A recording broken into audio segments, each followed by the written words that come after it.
Boa tarde a todos. Obrigada pela audiência de todos aqui. Obrigada aos palestrantes. Eh, Nosso painel Água, Mineração e Conservação de Mananciais. Nós temos o primeiro palestrante, Davi Soares, hidrólogo, né, engenheiro civil da área de hidrologia. Temos a Consuelo Marra, da Agência Nacional de Águas e Saneamento Básico, nossa geóloga. E temos Patrícia Bozon, da área de Gestão de Recursos Hídricos, Engenheira Civil, Hidrologia. E temos a Daniela, que o sobrenome dela é difícil de falar. Gaines. Bom, gente, desculpa. Pode falar, Daniela. Gendiniz. Gerdenites. Isso. Que é bióloga da Votorantim, vai nos apresentar aqui um projeto interessantíssimo, obviamente. Então, vamos começar. Temos aqui 10 minutos para cada palestrante e vamos ouvir agora, primeiro, Davi Soares. Obrigada, Davi. Boa tarde a todos. Agradeço ao IBRAM a oportunidade de participar num evento tão grandioso e já deixo meus parabéns, que esse evento para mim foi surpreendente em tudo. Então vou trazer aqui o Água Renovada, que é um conceito que surgiu, que eu estava ainda na Vale, ano passado. E aí, próximo slide. Obrigado. Então, o primeiro slide, que eu queria abordar aqui é sobre a consciência, como que a gente entende a água dentro da mineração. E trazendo o texto da Anglo-América, eu achei muito assertivo esse texto. Ele já começa falando que sem água não há mineração. 70% das unidades estão em locais que têm problemas de escassez de água. E como cuidar disso? Utilizando menos água, reciclando, tratando. Achei muito parabéns por esse texto. Trazendo o cenário ali da Anglo-Achante, já destaca a parte da recirculação, 62%. E a Landemine, na sua matriz de relevância, no eixo Y ali, ele avalia o que é importante para as partes interessadas, e no eixo X, o que é importante para o negócio. E dentro disso está ali o uso eficiente de água, no mais alto quadrante ali, altamente relevante. E para falar de água na mineração, a gente tem que passar pelo balanço hídrico. O balanço hídrico, ele traz muito de quantidade, mas é importante a gente avaliar a qualidade também. Essa figura aqui a gente poderia ficar falando aqui a tarde toda dela, E eu vejo o quanto que ela pode ser vista macro como micro também. O balanço hídrico você está fazendo para a bacia, para o território, para a unidade, para um sistema. E como que tem se organizado esse formato de balanço hídrico? Você começa ali na parte das disponibilidades, que você pode ter as fontes convencionais, que são representadas pela água superficial, pela água subterrânea e pelas fontes externas, uma concessionária provendo a indústria. E as fontes sustentáveis, que são a dessalinização, o aproveitamento de água de chuva, a água renovada, que eu focarei nesse conceito, e a umidade do ROM, que entra junto para o processo da mineração. E aí, indo para os usos, você tem o uso no processo, na aspersão, na umectação, para uso humano, E dentro dessa, quando você utilizou a primeira vez, a água começa a ter o seu segundo uso. E pelo ICMM, foi lançado um guia em 2021, teve uma atualização em 2023, ele separou essa água de segundo uso em dois termos. O reuso é quando você não trata a água para fazer o segundo uso. E a água reciclada, ela passa por um tratamento ativo para poder colocar na qualidade daquele uso pretendido. Essa questão de reuso, recirculação, água recuperada, tem vários termos dentro da mineração trazendo isso. Se você vai para a bibliografia, aí tem reuso direto, reuso indireto. Mas o que a gente tem que ter em mente é o seguinte, é uma água que foi utilizada mais de uma vez. E eu achei assertivo, né, o que o ICMM trouxe, porque a água reciclada você vai colocar, vai desprender ali um custo, um orçamento para tratar e trazer para o processo, né? E quando a água é disponibilizada, né, para o meio ambiente ou para comunidades, que a mineração tem feito muito isso, ela é chamada de outras águas gerenciadas. É uma água que não passou no processo da mineração, mas é uma água que a mineração disponibilizou, né? Seja para terceiros, para o meio ambiente e outros, né? Um exemplo disso é o rebaixamento de lavra, né? Para você lavrar o minério ali, você precisa rebaixar o nível de água e parte desse rebaixamento, em muitas unidades, ela é disponibilizada ou num curso d'água ou é destinada para uma concessionária. E as saídas, né? Aí você pode, avaliando no contexto da mineração, você tem efluentes, perdas, né? Água que fica no rejeito e água retida no produto. Bom, indo para o conceito aí de água renovada, o que é isso? Nós fizemos um trabalho, né, para tentar entender como poder alavancar o marco regulatório do saneamento. E uma parte importante que a mineração pode participar é buscar, né, o efluente tratado, né, de esgoto sanitário de cidades que estão próximas e substituir pela água que você capta de um rio, né, de um curso d'água ou água subterrânea. E como que está isso no mundo, né? O reuso de água no mundo, ele nasceu lá na Califórnia, né, em 1918, que foi o primeiro caso. Na Namíbia, em 1968, teve o reuso potável, né? Na parte ali de Chipre e Malta, né, é quase 100% reuso tratado. E destaco aqui para o Brasil, né, que hoje, atualmente no Brasil, é 1,5% só, né? Então, assim, é um campo que tem uma oportunidade enorme para ser explorada, né? E como um grande exemplo, só voltando um pouquinho, eu acredito muito que no Brasil ainda é baixo isso, muito por conta da nossa cultura, né? É um país que tem água, né? Eu não preciso de buscar. Mas o que está acontecendo? Está tendo desenvolvimento, está tendo crescimento, está tendo aumento de conflito pelo uso da água. Então, eu vejo isso como uma grande oportunidade para dois lados. Uma, para suprir, né, a mineração, e outra para alavancar, né, o saneamento no nosso país. E o grande exemplo que eu trago, né, é o Aquapolo, né? Quem não conhece, eu estimulo a ir lá, né? Eu tive lá por 2 ocasiões. É uma indústria assim, de produção de água excelente. Iniciou lá com a Braskem, né, com o governo e com a Sabesp. Hoje ele tem 9 clientes, abastece 14 plantas. Naquela crise hídrica de 2014, 2015, foi o que segurou a produção, né? E tem capacidade ali para 1.000 litros por segundo, né? Que equivale aí 500 mil habitantes.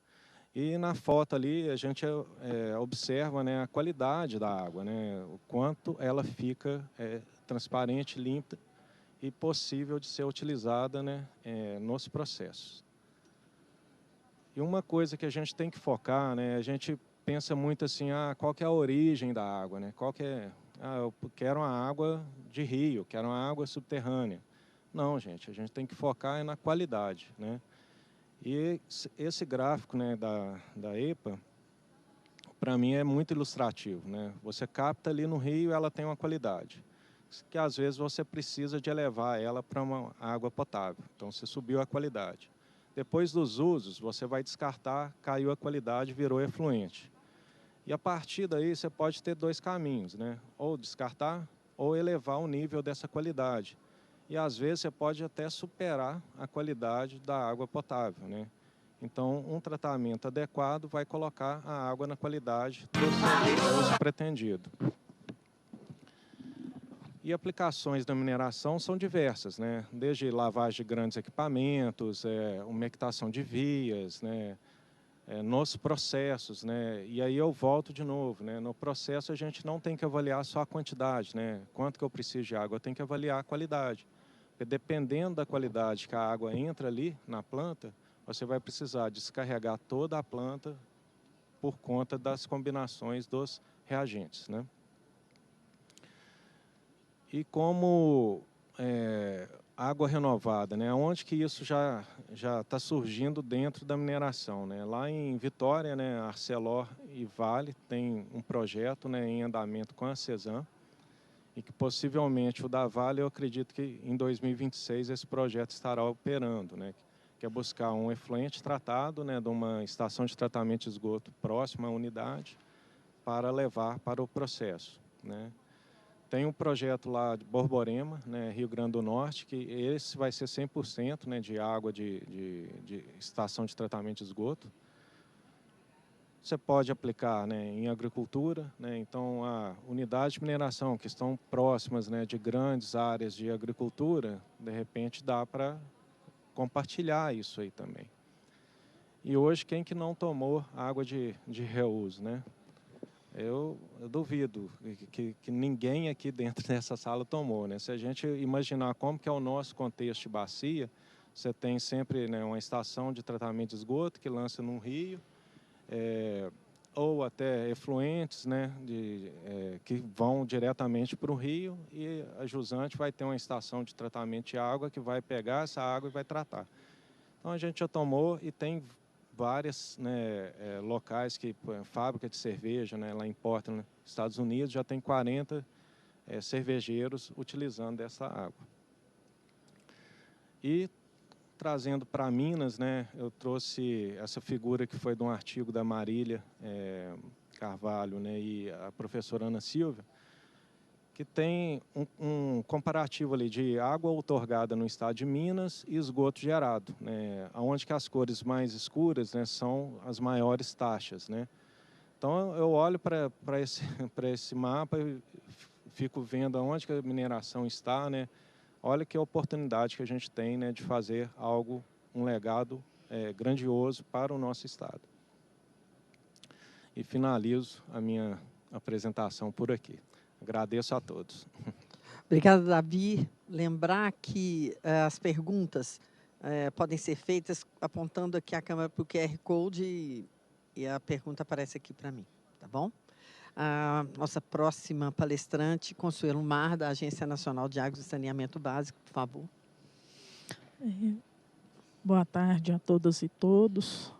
Queria agradecer a oportunidade de estar nesse evento hoje, agradecer ao IBRAM, a toda a organização pela oportunidade de vir conversar um pouco com o que a gente costuma chamar de não convertidos, né?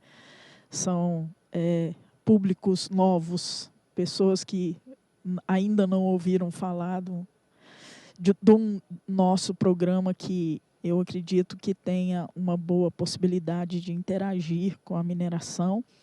E a gente veio trazer para vocês, esse programa veio responder alguns desafios que a Ana, lá em 1991, quando começamos a agência, alguns desafios que eram postos, né? A falta de água, a escassez, o rio secando, ou todos assoreados, né? Questões mesmo de falta de cobertura florestal e o quanto isso impacta nos reservatórios, as questões das altas taxas de erosão e o quanto esse material acabaria todo dentro dos mananciais de abastecimento, gerando problemas, além de alguns problemas típicos sociais, né, como, por exemplo, resíduos sólidos e toda a parte dos mananciais de abastecimento público com água bastante comprometida pela qualidade. Eram grandes desafios lá em 91 e algumas estratégias foram adotadas, né? O Davi falou muito bem de algumas aqui, das questões do uso racional, né, e também da questão do reuso, da reciclagem, que são estratégias que tem várias ações da ANA que trabalham bem essas questões, mas eu vim apresentar uma outra que é a questão da conservação, né? Como trabalhar a conservação da água, onde ela, digamos assim, onde ela cai. Né? E, para isso, a ANA criou um programa, que é o Programa Produtor de Água, que é uma ação da ANA destinada a promover a conservação de recursos hídricos no meio rural, visando segurança hídrica. Né? Nós temos os nossos regramentos atualmente, temos 2 resoluções desse ano, uma delas que traz as diretrizes do programa, que é a Resolução 180, e uma outra que reconhece algumas iniciativas que acontecem independente da participação da ANA, mas que seguem as diretrizes do programa, e então a gente passou a reconhecer essas iniciativas para que elas integrem o nosso portfólio. Mas para que essas iniciativas sejam reconhecidas, elas têm que cumprir alguns requisitos. Né? Então, para que um projeto seja considerado como um projeto do produtor de água, ele deve ser definido como um conjunto de ações planejadas e coordenadas por arranjo institucional local, que tenha como objetivo a revitalização de uma bacia hidrográfica e que siga as diretrizes do programa. Né? Tem alguns requisitos que a gente considera como obrigatórios, que é ter a bacia hidrográfica como unidade de gestão, existir um diagnóstico socioambiental prévio da bacia, de preferência que dialogue com o plano de bacia onde houver, atuar no âmbito de uma propriedade rural, né, e que haja uma adesão voluntária dos produtores rurais ao projeto. Alguns requisitos desejáveis, como a estruturação por parcerias institucional, diversificação e complementariedade das intervenções, estímulo a práticas sustentáveis de produção, uso de pagamento por serviço ambiental como estratégia de permanência, né, das intervenções em campo, e um plano de monitoramento e comunicação. Hoje nós temos aproximadamente 74 projetos em vários estados do Brasil. Minas Gerais é o estado que tem mais projetos, está com 40% dos nossos projetos, é mais do dobro do segundo estado, que é São Paulo. Então, Minas Gerais tomando conta. Esse é um painel que está no site da ANA, que tem todas as informações de cada um dos projetos. Isso pode ser acessado dentro do nosso site, e você pode fazer filtros por estado, por município, por bioma, por região hidrográfica. Tem vários tipos de possibilidades de gerar as informações.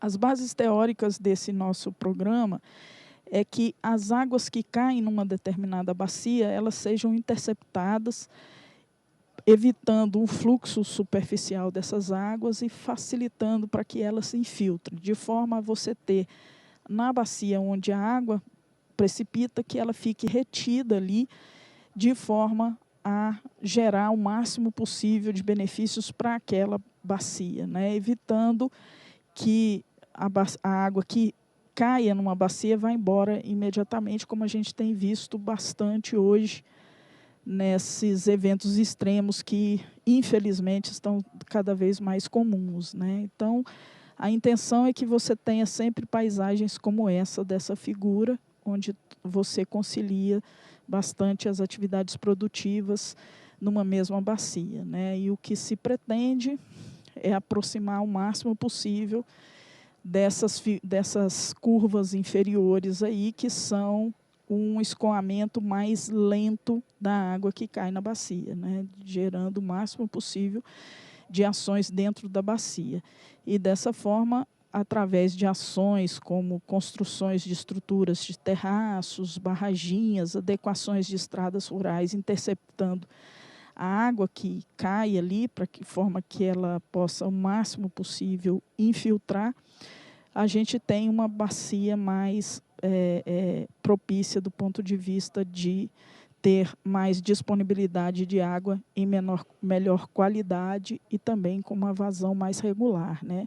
Como a gente falou, a gente atua dentro dos limites das propriedades rurais. Os produtores rurais que aceitam participar do projeto, eles têm a sua propriedade mapeada, os usos atuais, é feita uma proposta de adequação dessa propriedade para que ela possa gerar o máximo possível de água dentro das condições que se espera, e para isso também é feito todo um levantamento do possível ganho pelos serviços ambientais que essa propriedade pode gerar. A gestão dos projetos é sempre feita por parceiros, né, e que esses parceiros se reúnem e tomam todas as decisões dos projetos. Então, se reúnem em escritório, se reúnem em campo, e se reúnem hoje em dia também, né, já bastante da forma virtual. E aqui nós temos um exemplo de um projeto em Minas, que é o projeto Perobas, em Doresópolis, no interiorzinho ali perto da Serra da Canastra, onde a gente tem uma parceria concreta com uma empresa de mineração. Essa empresa, logo no começo, já assinou um termo de parceria. Essa empresa foi a Imeres, uma empresa de calcário. Essa empresa saiu de lá e no lugar dela ficou a Lhoist, que também ainda permanece como parceira, né? Foram várias parcerias, várias atividades que essas empresas fizeram e fazem dentro do projeto. Uma interação bastante interessante, uma experiência muito proveitosa e que gerou bastantes resultados interessantes. Essa aqui foi uma visita que a equipe gestora desse projeto fez a Brasília. Aqui nós temos, nesse conjunto de parceiros, 2 representantes dessa empresa de mineração, que os nossos projetos têm 3 grandes módulos, um da parte de florestal, uma de conservação de solo e um de saneamento. No modo florestal, são cercamentos, produção e plantio de mudas, né, enriquecimento de áreas de vegetação, conservação de solo, que são terraços, essas barraginhas, adequação de estradas rurais, e saneamento, que realmente é a implantação dessas estruturas de fossas, biodigestores, né.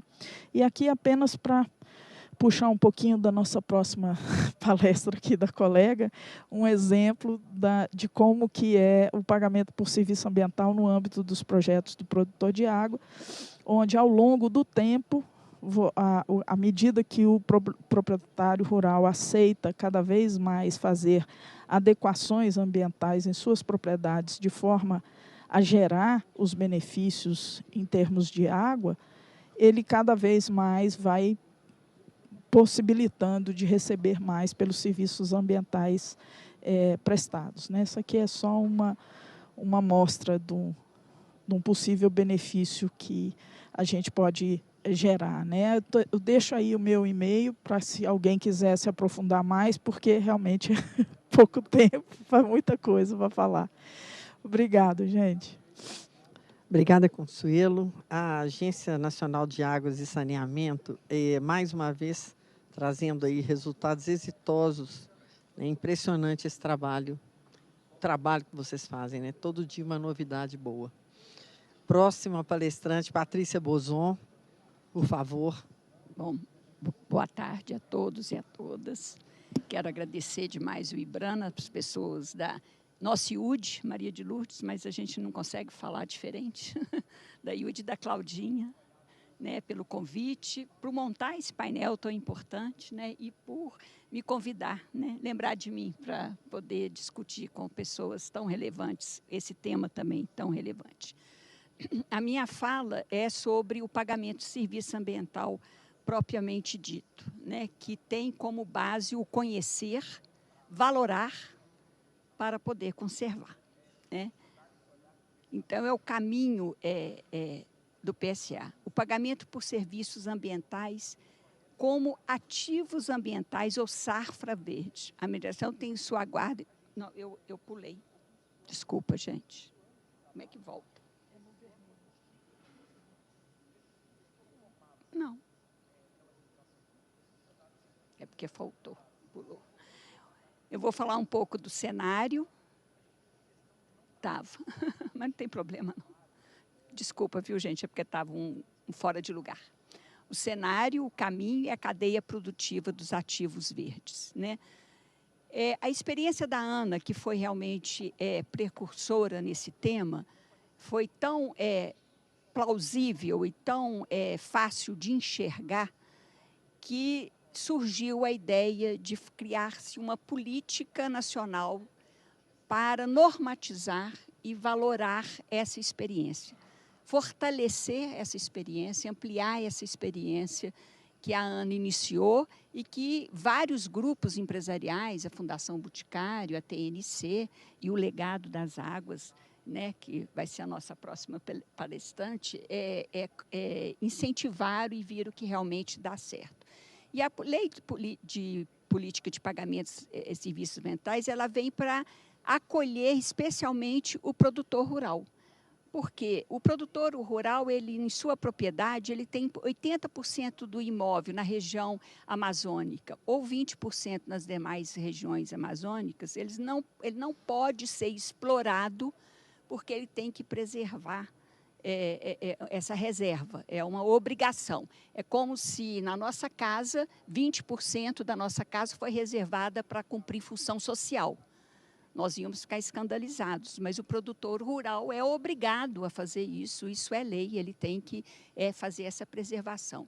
E hoje, para ele, no dia a dia, na prática, não gera absolutamente nada, gera só passivo. Ele não tem nenhum estímulo financeiro para poder preservar aquilo. Aquilo não pode ser apresentado como garantia para um empréstimo, para um crédito, essa área não conta. Ele não pode apresentar como seguro, ele não gera recurso danado, era só custo, né, para ele, essa questão de 20%.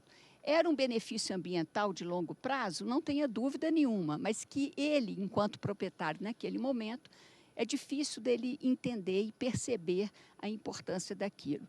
Não à toa, até hoje, muitos não regularizam ambientalmente as suas propriedades através do CAR, né, da declaração daquela área, né, porque muitos nem percebem a importância disso. E aí a política de serviço ambiental veio para salvar isso aí. Né? Os meus slides eu devia ter conferido, também fora de ideia. Então, qual que é a cadeia produtiva? O que hoje acontece? Né? Hoje você tem, através da política de pagamentos por serviço ambiental, a possibilidade, né, de criar mecanismos de que você possa valorar aquilo virar um produto, um produto a ser comercializado entre privados e privados. Então, o que era só uma relação pública de conservação, de apoio àquele produtor rural para ele poder preservar aquela área, vira agora um produto comercializado, como no mercado de carbono. Você pode apresentar aquilo como produto a ser vendido, né, como preservação, com valor real, a ser negociado, inclusive na Bolsa de Valores, a entrar como CPR verde, né, que foi um decreto que veio logo depois de regulamentação. Então, nós estamos falando de verdade de ativos ambientais, nós estamos falando de safras verdes que é possível fazer. E nesse inteirinho, o cenário na mineração é grandioso, porque as suas unidades de conservação, que elas são também, por lei, que elas precisam de ter, elas têm todos esses ativos ambientais que estão escritos. Elas têm metros cúbicos de madeira, ela tem o fluxo hidrológico, ela tem o carbono estocado, ela tem a biogenética, a fauna, a flora.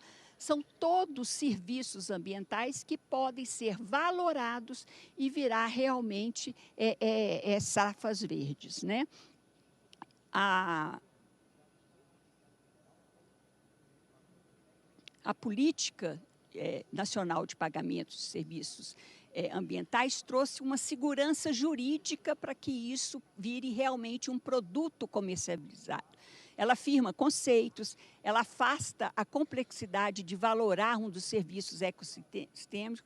Por exemplo, o mercado de carbono tem aquela complexidade da adicionalidade. O serviço ambiental não tem isso.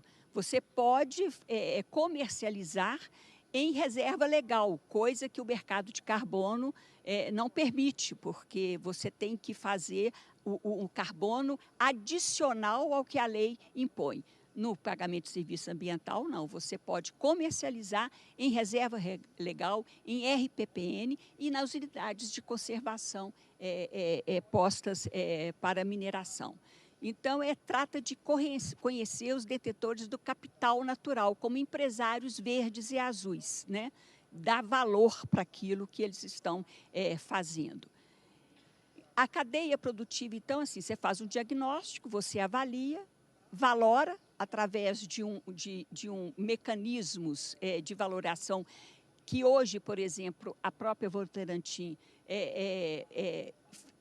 coloca à disposição, através de uma parceria com a empresa Econ, critérios muito eficientes, com regularidade, que podem ser rastreados e monitorados e que dão uma auditoria de certificação possível e você pode aí emitir títulos verdes.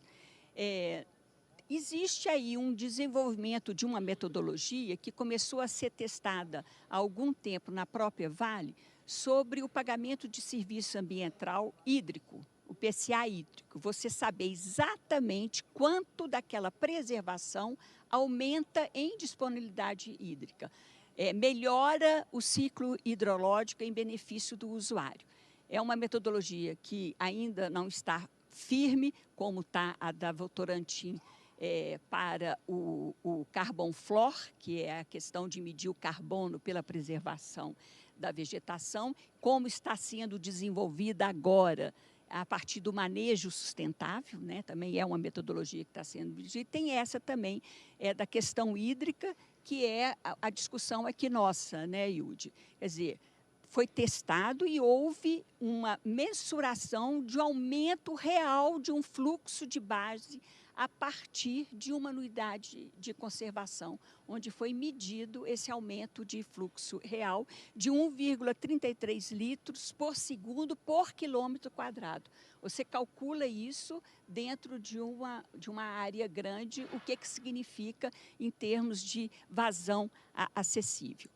Eu convido vocês a visitar o site do IBRAM e lá no livro que nós lançamos junto com a Agência Nacional de Águas, onde essa metodologia está mais bem descritas, né, porque o tempo aqui é curto, né, e vocês podem lá visitar e ver exatamente o que isso está acontecendo.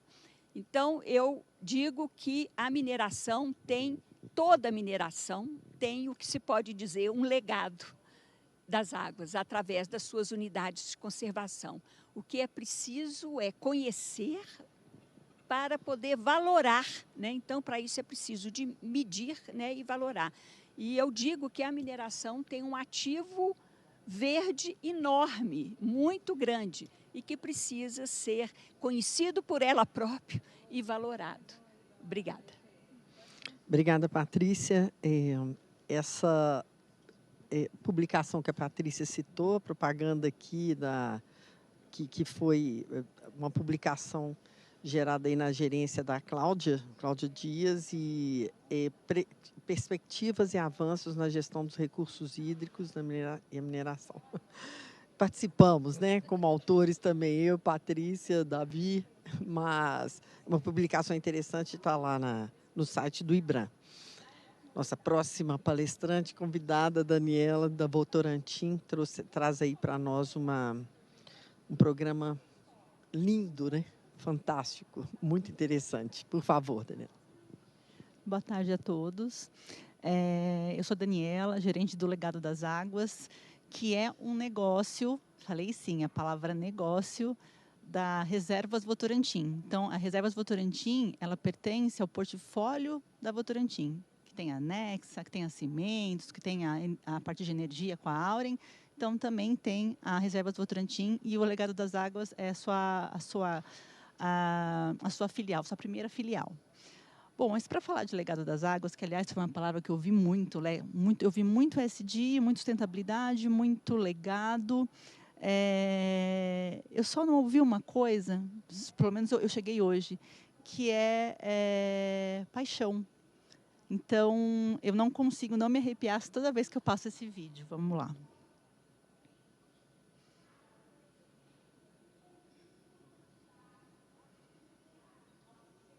Tá saindo som para vocês?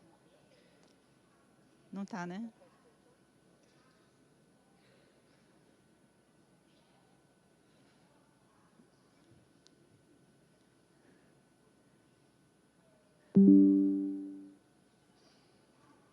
Bom, enquanto dão uma olhadinha no som, porque tem que ter o som, gente, porque senão não arrepia de verdade. Por isso, há mais de 6 décadas, o futuro só é possível se deixarmos um resultado positivo das nossas ações como nosso legado. Por isso, há mais de 6 décadas, a Votorantim mantém uma grande área em um dos maiores remanescentes de floresta contínua do país. O Legado das Águas, maior reserva privada de Mata Atlântica do Brasil, gera valor a partir da conservação. Localizada no Vale do Ribeira, em São Paulo, às margens do rio Juquiá, a reserva possui 31.000 hectares, onde diferentes iniciativas se integram ao modelo inovador de gestão de ativos ambientais. Protegemos o capital natural para gerar capital econômico e fortalecer o capital humano e social. Pesquisas científicas fornecem dados que ajudam a compreender a ecologia, proteger a biodiversidade e manter a reserva em equilíbrio. A realização de atividades de ecoturismo, como ciclismo, caiaque e travessias, reaproxima as pessoas da natureza, mostrando a sua responsabilidade sobre os ecossistemas naturais. A produção de plantas nativas fornece mudas com rastreabilidade para projetos de paisagismo e reflorestamento de áreas degradadas, levando a beleza da Mata Atlântica de volta às cidades. Nossa floresta permite acessar recursos genéticos para a geração de conhecimento e bioprospecção, possibilitando a repartição de benefícios com a comunidade. A compensação ambiental de reserva legal permite que outras iniciativas contribuam para a perpetuação da proteção da floresta. O trabalho com as comunidades inseridas no território fomenta a economia local, contribui para a melhoria da educação de base e para o desenvolvimento social da região. Todas essas iniciativas provam que é possível aliar a conservação ao uso responsável dos recursos naturais, deixando um legado positivo para esta e as futuras gerações. É a floresta como oportunidade de geração de valor. Legado de cuidado, legado de respeito, legado de oportunidades, legado de biodiversidade, legado de vida, legado das águas.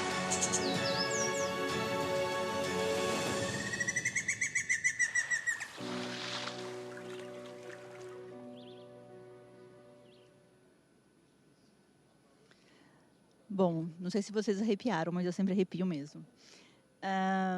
Então, o Legado das Águas, ele é sim um negócio da Votorantim, na economia verde, baseado, né, a base dele é soluções baseadas na natureza. Então, esse monte de coisa, um monte de atividades que vocês viram, compõem o que a gente chama da metodologia uso múltiplo do território, que o PSA está incluso nela, inclusive. A Paty já introduziu para mim, fica mais fácil agora de seguir. Ixi. Aí.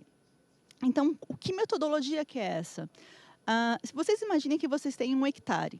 Então, o que eu vou estudar naquele hectare que vai gerar mais benefícios, tanto para a empresa quanto para a sociedade?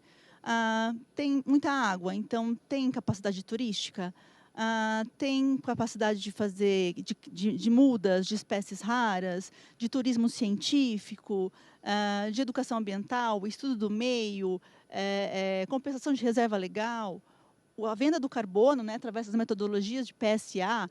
Então, o quanto você pode gerar de receita, o máximo que você pode gerar de receita de uma forma sustentável em 1 hectare. Então, essa é a metodologia central que foi criada pela Reservas Votorantim. E o case de sucesso é o Legado das Águas, porque ele existe há 12 anos, então ele deixou de ser um projeto, ele já foi um projeto, né, porque o projeto tem começo, meio e fim, e a gente espera que o legado nunca tenha fim, né, que o legado veio para ficar. Ele não é uma ONG, ele não é um instituto, ele não é uma unidade de conservação, que sempre perguntam também. Não, ele é um negócio, sim, da economia verde, que visa trazer novas soluções para esse mundo que a gente está vivendo, que vocês devem ter ouvido bastante aqui. Quando a gente fala de conservação, a gente tem sempre o eixo da geração de receita, porque o negócio tem que se pagar. Né? Não adianta, lindo o vídeo, os bichinhos são lindos, as plantinhas são lindas, mas no final a gente não consegue se pagar, então a gente morre. Então, a ideia é que você trabalhe com conservação como um negócio de manutenção da floresta em pé. É a floresta em pé gerando valor, não somente valor de sentimento, um valor para o planeta, mas é um valor monetário também.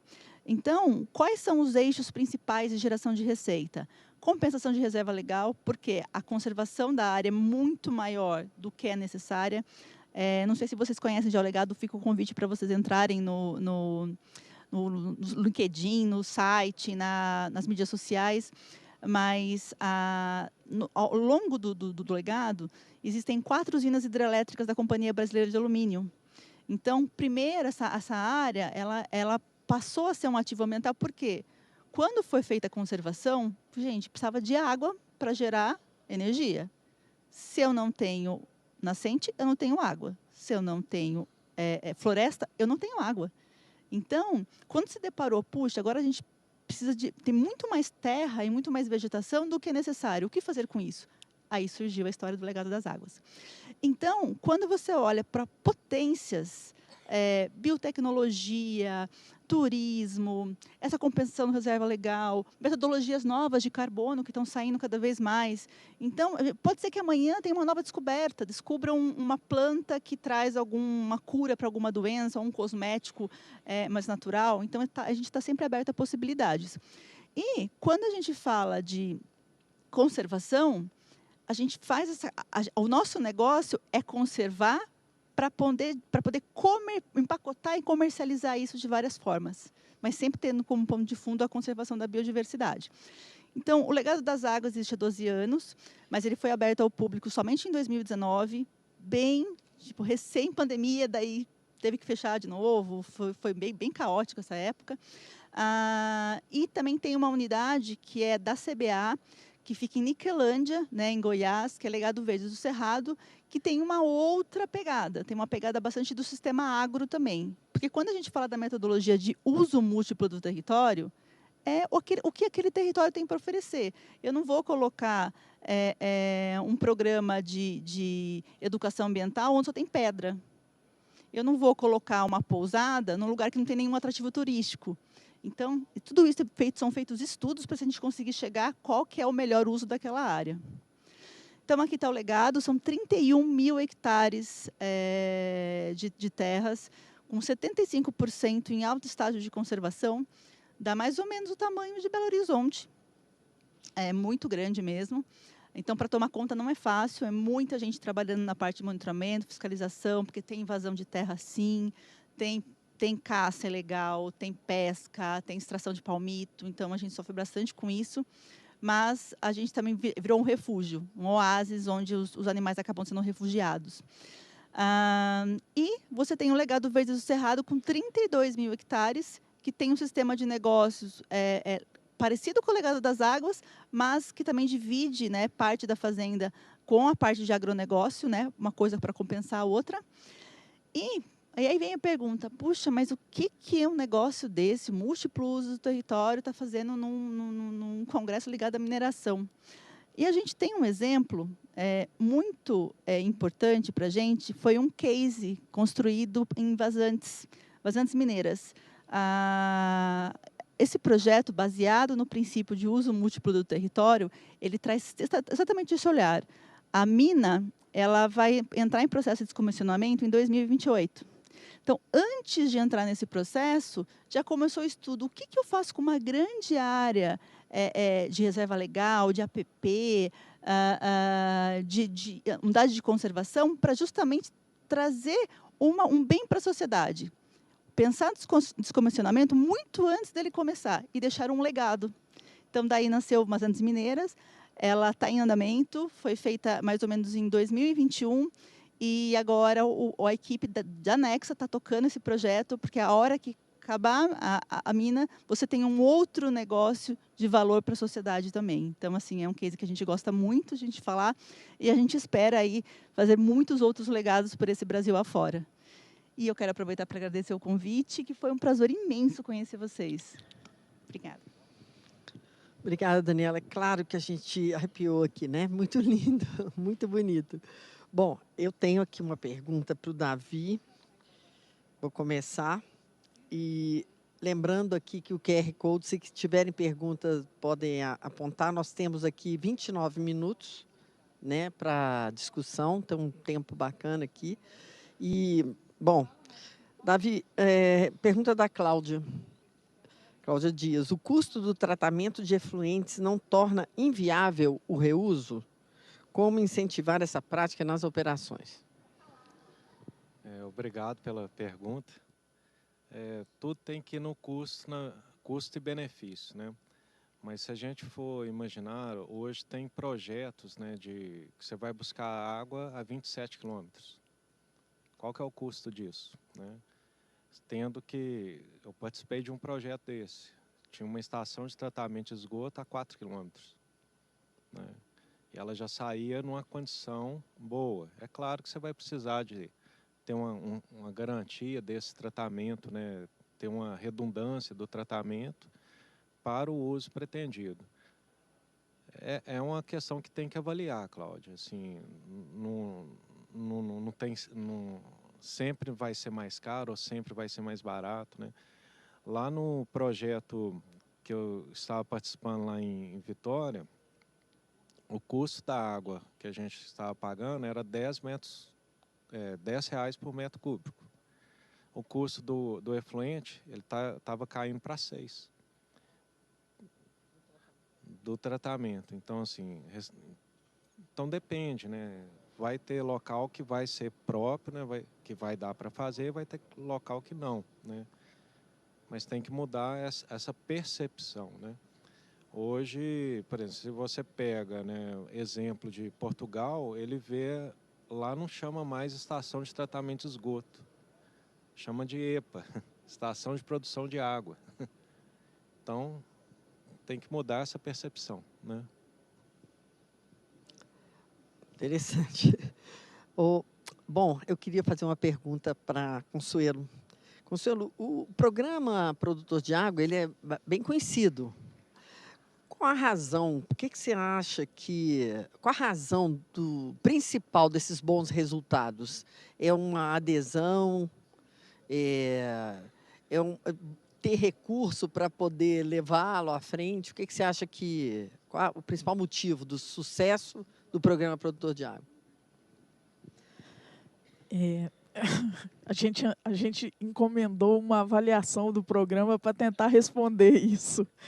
Tentar realmente ir em cada projeto para tentar consolidar e realmente publicar as razões, porque realmente levantadas de uma forma sistemática que fizeram o programa dar certo, né? Mas eu acho que, assim, dos meus 12 anos que eu trabalho nele, a percepção, e foi o meu trabalho de mestrado, foi nesse sentido, é muito dele ter a cara local.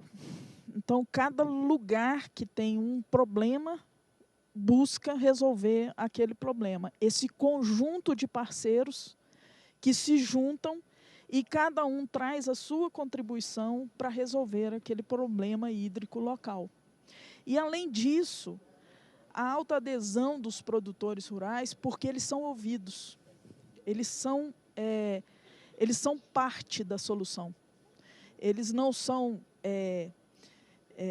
os infratores ambientais, eles não são os degradadores da natureza, eles são parceiros, até mesmo, como a Patrícia falou, parte da propriedade deles já gera benefício social e muitas vezes prejuízo para ele. Ele recebe multa, ele recebe fiscalização, ele recebe o peso da lei em cima dele e custa muito caro você recuperar um hectare de área, custa caríssimo.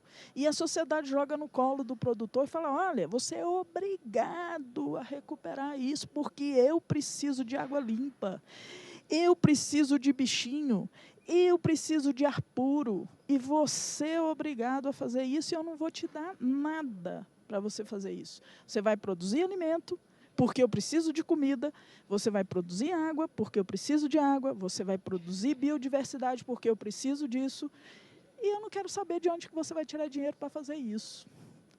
E o produtor de água trouxe lá em 2001, lá em 91, uma visão diferente disso. Falou, espera aí, vamos ajudar esse cara a fazer isso. Ele já faz sem ganhar um centavo. Então, nós vamos ajudar essas pessoas a fazer e, ainda por cima, vamos pagar pelo bem que ele já gera para a sociedade. Isso fez com que a lei de pagamento por serviço ambiental recepcionasse 100% de tudo aquilo que o Programa Produtor de Água preconizou. Tudo. Tudo aquilo que a gente já fazia, a lei veio e falou, pá, beleza, está tudo validado. Além disso, nós somos parceiros do Ministério do Meio Ambiente na regulamentação da lei, né? Que está sendo agora feita a regulamentação da lei, e nós estamos lá junto com o Ministério para tentar ajudar. Mas eu acho que é muito isso, em que pese ser um projeto do governo federal, né?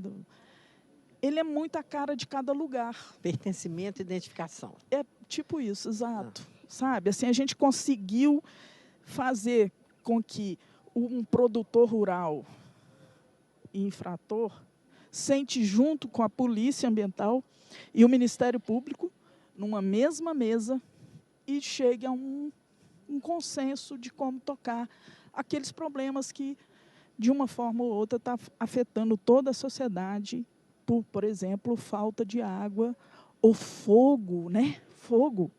Nós estamos vendo fogo, nós temos um projeto aqui em Minas, tá?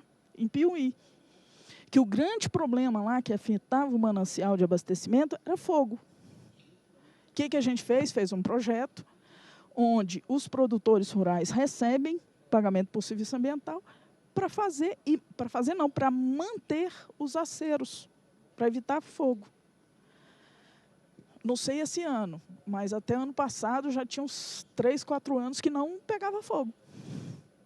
Ou seja, ajudou a resolver. Né? Então, é isso. Qual era o problema ali? Fogo. Então, vamos trabalhar para que não tenha mais fogo. É isso. Então, acaba sendo uma coisa simples. É um bom trabalho, só isso. Falei demais, desculpa. Não, muito bom. Esclareceu, eu acho que complementou.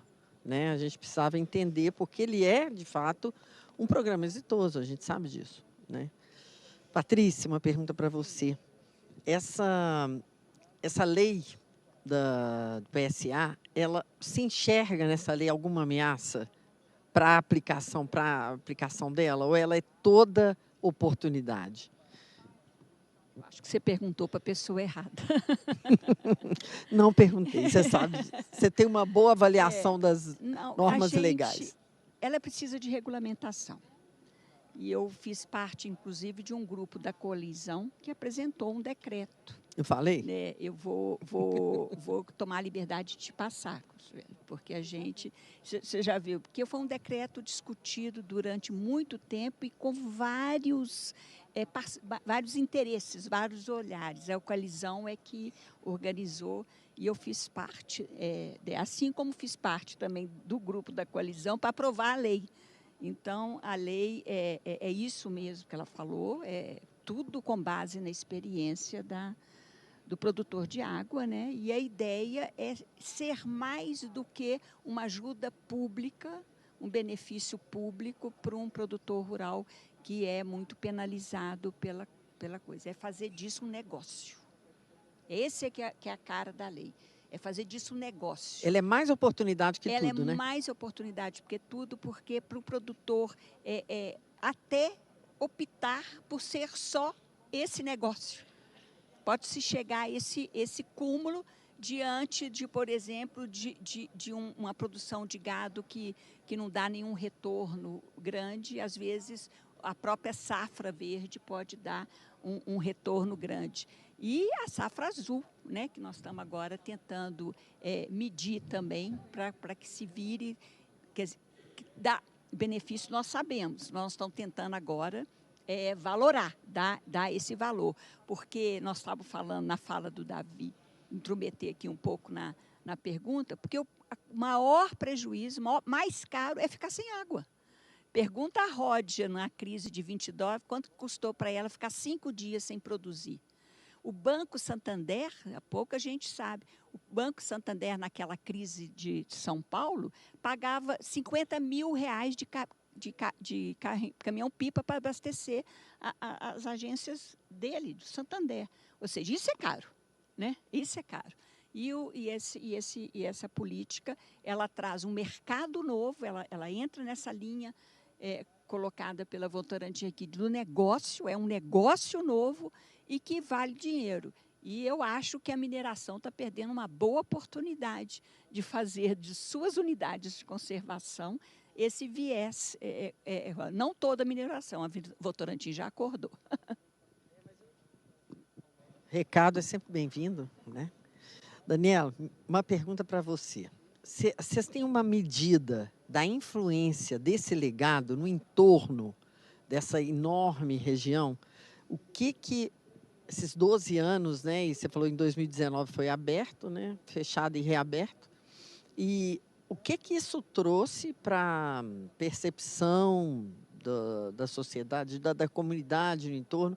O que isso mudou naquele local ali, que parece pouca coisa que não é, né? E o que foi? O que vocês perceberam que mudou ali? Bom, quando você olha para o legado, são 31 mil hectares em 3 municípios. Cada município varia de 8 a 20 mil habitantes. São muito pequenininhos. O que a gente trouxe, né, junto com o legado? Então, muitos estudos, muitos diagnósticos de sociobioeconomia, da parte ambiental, da parte de biodiversidade. Então, esses estudos ajudaram os próprios municípios a entenderem o seu contexto e a se descobrirem para uma nova aptidão que é o turismo.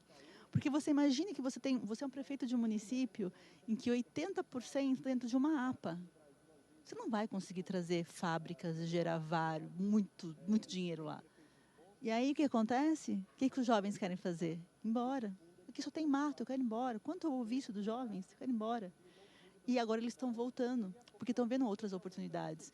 Então, o trabalho, a gente fala que a gente não é uma ilha, né? E assim, uma fala que eu peguei muito também da Cris, da Nexa, que estava no painel anterior, ela comentou, a gente não pode ser protagonista. A gente é só mais um ator.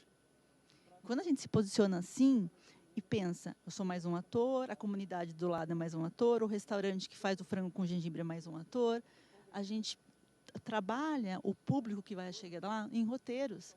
Então, ele vai lá, ele não vai só para o legado. Ele vai passar na vendinha da Dona Maria, comer o pastel de palmito do seu João. Ele vai retornar porque não deu tempo de ele passar na casa da artesão de Miracatu. Então, tudo isso junto, né? Você trabalha em empreendedorismo, educação, valorização da cultura, toda a parte de gestão pública, que a gente sabe com muita deficiência que as prefeituras têm, né, na parte técnica, com planos diretores, esse olhar realmente mais técnico que faz falta. Então, a gente ajuda nesse sentido para que, se o território cresce, todo mundo cresce, porque só um crescer, não vai morrer, vai crescer e vai morrer. Então, é assim que a gente pensa. Então, a gente mede isso através de pessoas, números de pessoas atingidas, números de programas e projetos entregues. Tem alguns que fazem conversão, né, o ROI. Por exemplo, o investimento em gestão pública gerou tanto de recurso para o governo, e a gente investiu X, e o projeto gerou para a prefeitura X mais Y. Então, tudo isso também tem como monetizar para a gente chegar nesse valor. E tem coisas, a maioria é intangível, né? Os filhotes do legado, né? Exatamente, os filhotes. Todo dia tem uma todo dia. Tem um sendo gerado. Exatamente. Gente, nós temos 15 minutos. Eu queria, então, ouvir de vocês quatro, ou resumindo numa palavra, ou se quiserem falar, porque temos tempo, seguinte, água, mineração e conservação de mananciais. Muita gente enxerga isso como um conjunto aí com poucas possibilidades de interação. Nós mostramos aqui, né, as inúmeras possibilidades de que isso coexista. Eu quero saber de vocês qual a dificuldade que vocês enxergam na percepção da sociedade, na possibilidade dessa coexistência. Muita gente não acredita que é possível coexistir água, mineração e conservação de mananciais. Uma palavra ou qualquer coisa que diga, que explique por que a gente tem tanta dificuldade em apresentar isso, em divulgar isso. Davi, pode começar, Dani, por favor, você está com o microfone. Olha, uma coisa que foi que a gente falou hoje, está falando alguns minutos atrás, como comunicar isso, né? Sem ser uma linguagem extremamente técnica, porque tem explicação técnica científica para isso, e sem ser muito assim fofinho, né? Tudo é paz e amor, que também não é. Então, a questão do conhecimento sobre o tema e como comunicar esse tema, porque existe sinergias muito benéficas entre os três. Bom, para mim há uma dificuldade de linguagem, porque a imagem fala muito mais do que 1000 palavras, né? E a atividade da mineração, ela tem uma dificuldade porque ela é muito visível enquanto processo e muito invisível enquanto produto. Se eu pego um microfone, eu estou vendo o produto. Não tenho a menor ideia de onde ele é feito, de como que ele é feito. Menor ideia. Não sei se é uma fábrica gigantesca que ocupa uma área enorme, não sei se é uma fábrica pequena, não sei se ele é importado, não sei nada sobre o microfone. E nem sei quantos metais tem aqui nesse microfone. E, ao mesmo tempo, a mineração não. Basta alguém voar e sobrevoar Minas Gerais, por exemplo, em qualquer coisa, a atividade de mineração está lá, vista e assusta. Então, falar mal da mineração é muito fácil, porque está aquela atividade, está ali vista. Falar mal de alguma indústria que lança um ácido corrosivo, não aparece. Esse efluente a pessoa nem vê, nem sabe. Então, fica muito difícil falar mal. Então, eu acho que a questão é de linguagem. E outra, a mineração, além de tudo, é uma atividade, não sei se oriunda culturalmente daquela época que se fazia meio escondido, ela é meio feita a galinha e o pato, né? Enquanto a galinha canta quando bota o ovo, o pato fica quietinho, ninguém come ovo de pato, todo mundo adora um ovo de galinha. E a mineração também é muito tímida em relação a isso. Não sei se é aquele medo daquele ditado chinês, prego com cabeça para fora, martelo nele, ela prefere não falar quando não é chamada. E eu acho que não sou da área de comunicação, né? Mas lendo um livro de Luc Ferry, né, falando sobre a nova era ecológica, e ele faz uma comparação como isso pode se tornar o novo extremo de imposição autoritário, né? Ele fala muito nessa questão da imagem. Não adianta nenhuma equação matemática, nenhuma explicação física, por mais racional que seja, vai apagar a imagem de uma área minerada. Nem Iotim. Se alguém falar que Iotim era mineração, ninguém acredita. Parque da Mangabeiras, mineração, ninguém acredita, né? Porque é a imagem que fica. Então, eu devolvo para os comunicadores da mineração do IBRAM. Criem imagens que possam suplantar a imagem que fica, porque a linguagem é complicada.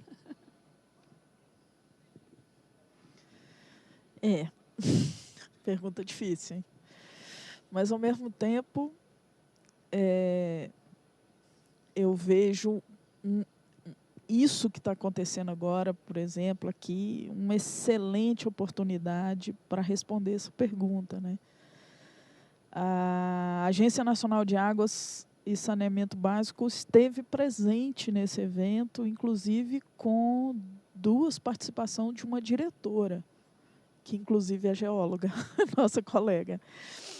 E isso, para mim, foi muito importante, né? A gente já é parceiro em algumas publicações, a gente não trata a água bem mineral, né? A gente trata a água em outro contexto, né? Mas eu acho que essa aproximação ela demorou, ela já devia estar acontecendo há bem mais tempo, né? A água é insumo da mineração, a água é produto, né? A água perpassa, né? E a água pode gerar muito problema para a mineração, muito.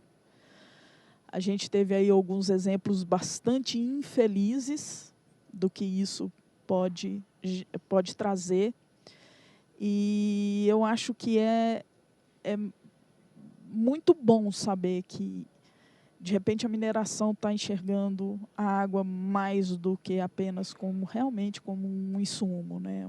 Mas como uma coisa que precisa ser melhor trabalhada, né? Num conceito mais holístico da coisa, né? E eu acho que a gente estar aqui demonstra nosso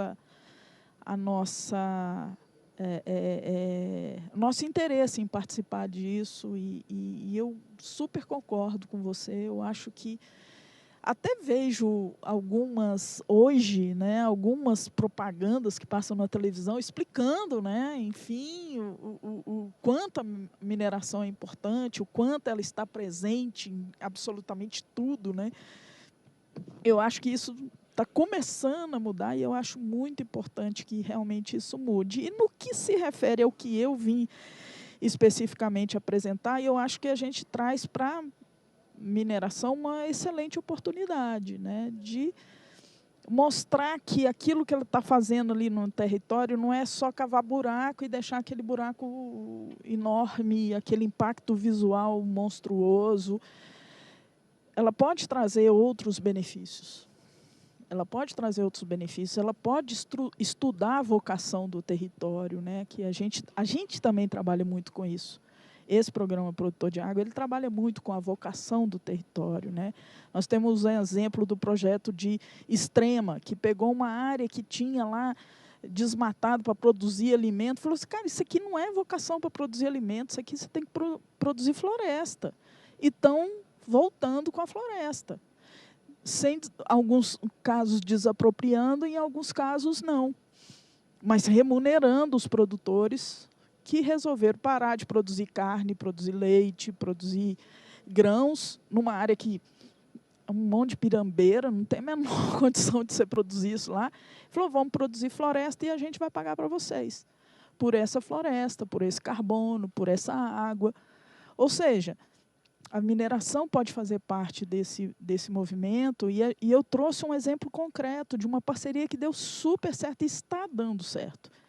A mineração pode ser parceira de projetos como esse. Você trouxe um exemplo maravilhoso, quero conhecer, por favor, me convide. Mas eu acho que é isso, acho que tem total condição de ter uma sinergia muito grande.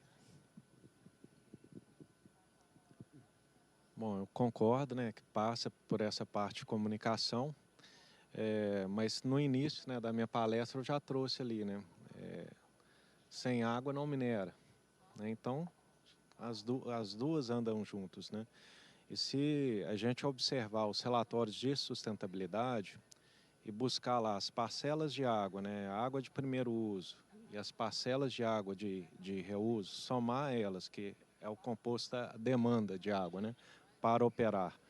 E se a gente observar quanto que aquela empresa produziu, eu posso garantir que a gente manejou mais água do que produto, né? A água é insumo, né? Então eu vejo isso muito intrínseco, né? E a conservação dos mananciais eu vejo como programas o Legado, a Flonas, as reservas que tem aqui em Minas, né? as metas, né, que as empresas de mineração colocam, né, para você buscar ser eficiente, substituir água de primeiro uso por reuso, buscar qualidade nos seus efluentes. Então, é o conjunto, né? Então, eu entendo que é uma transformação cultural, resumindo aí em 2 palavras, que está, né, caminhando, está promovendo, e temos que comunicar mais, né, de forma que todos entendam.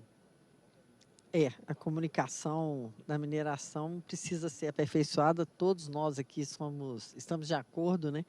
E muito bom ter essa opinião de vocês, porque a opinião é baseada em prática, né, gente? Essa opinião que foi dada aqui. Eu quero agradecer cada um, é uma honra ter vocês aqui.